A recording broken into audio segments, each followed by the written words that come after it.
Look at here, what's going on? We're finally getting rain. That's one reason I was rushing to get my that bird fountain or bird bath finished quick, because I knew this thunderstorm was coming up. But I wasn't sure we were actually going to get rain.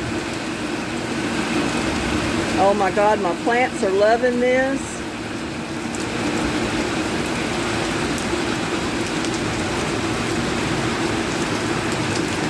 I guess I'll make you dizzy.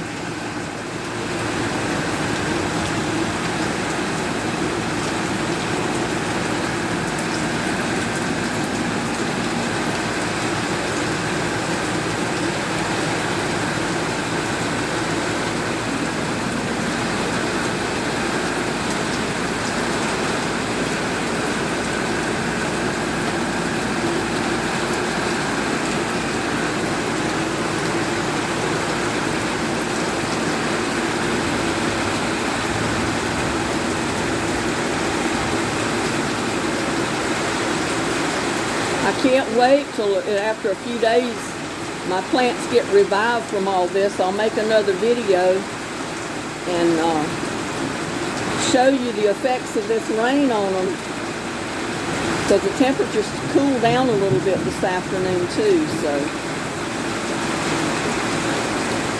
it's awesome. I know, y'all take care. Talk to you later.